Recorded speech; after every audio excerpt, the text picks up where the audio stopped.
I el programa Arrelareu Contes ha arribat a les biblioteques. Es tracta d'un projecte on alumnes nouvinguts de secundària expliquen de forma teatralitzada i en públic contes del seu país d'origen. El projecte es fa als barris de Llafià i La Pau i participen 3 instituts i centres de primària, 2 biblioteques i un grup de teatre amateur. Els alumnes nouvinguts de secundària de 3 instituts de Badalona treballen a les aules d'acollida contes del seu país d'origen.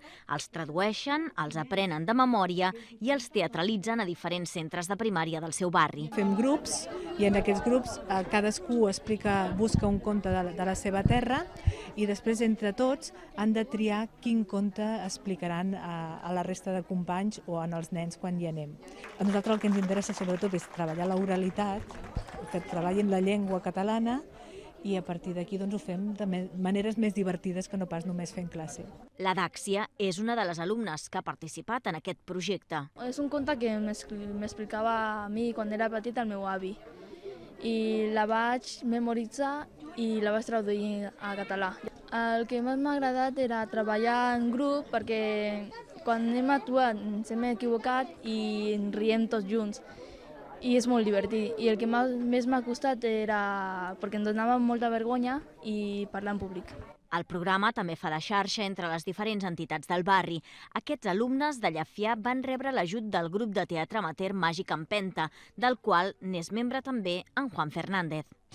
Clar, una mica s'ha d'expressar, parlar a la veu, projectar la veu, amb soltura, viure el conte, parlar lentament, vocalitzar bé, però clar, ens costa molt parlar. Arrelareu Contes és un programa d'aprenentatge-servei gràcies al qual s'ha creat un espai de coneixement i de sensibilització intercultural, gràcies als contes. Posar en valor la llengua catalana com a llengua comuna i de comunicació i posar en valor que tothom tingui l'origen que tingui, té contes interessants, té coses interessants a portar en aquesta societat comuna que és ara la societat d'acollida, no?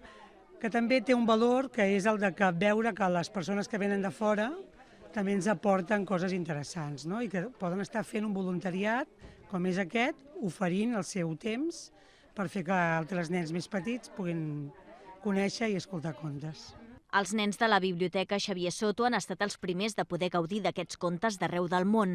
La setmana vinent serà el torn de la Biblioteca de Lloreda, on es podrà aprendre una mica més de les diferents cultures que tenen presència a la nostra ciutat.